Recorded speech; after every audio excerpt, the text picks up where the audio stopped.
In the race to the White House, white male voters, traditionally those in rural areas, the base of the Democratic Party, are in play. Hillary Clinton has not yet been able to get them.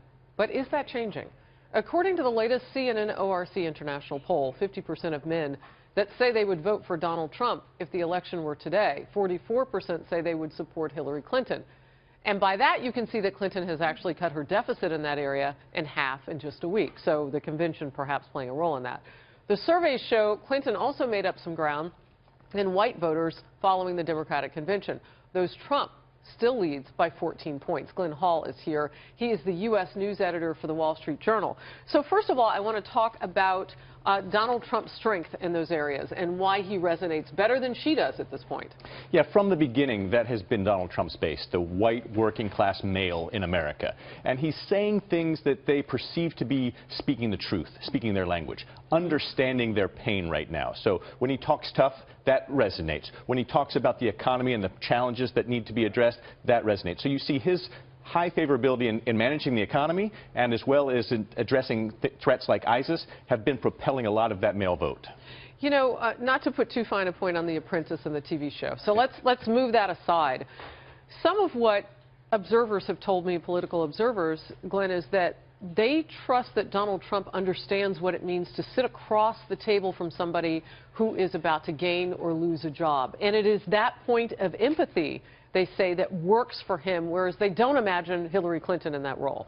Yeah, there's a sense, right, that Donald Trump has been in business. He's understand how to build a business, and he's also had to deal with those tough situations that you face every day when you're in the workforce. And so some have seen that as a negative. You're fired, and the Democrats have tried to use that, right? Yeah. You're right. But others have seen that as something that people can relate to, that he's actually from the business world rather than a political elite. Yeah. And I mean, to give voters some credit, Apprentice, most of them are celebrities on the show, so everybody knows that they're going to be employed when the show ends.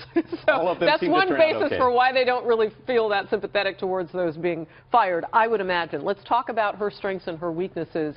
She seems to be gaining a little bit since the convention. She didn't do most of the talking during the convention, though. She only gave one speech. And unlike Donald Trump, she didn't come each night and appear on stage.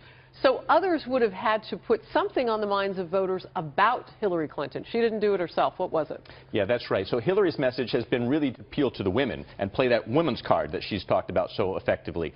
On the other side of it, she's had her surrogates, and a large number of big surrogates. Bill Clinton, chief among them. I feel your pain. Right.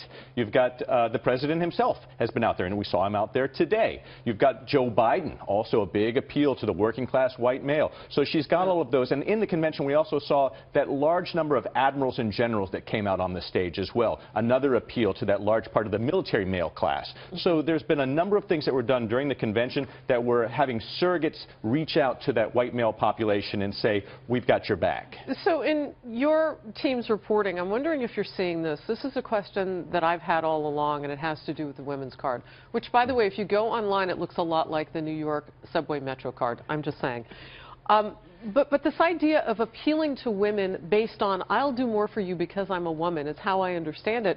That would turn off male voters in general, wouldn't it? I mean, I don't know. I'm just asking. Have you seen that in your reporting? What we've seen is that the kinds of things that you do to appeal to the woman voter are not the same kinds of things you need to say and do to appeal to the male voter. There's slightly different interests out there. It's not that they're mutually exclusive, but, you know, there's a lot of people who are not relating to that message as strongly as they would relate to a stronger message on security, which is economy. More general. I mean, you've got security moms, you've got security dads. I would think, why would you need to play identity politics? She is a woman. Nobody's going to take that for her. She doesn't need a card.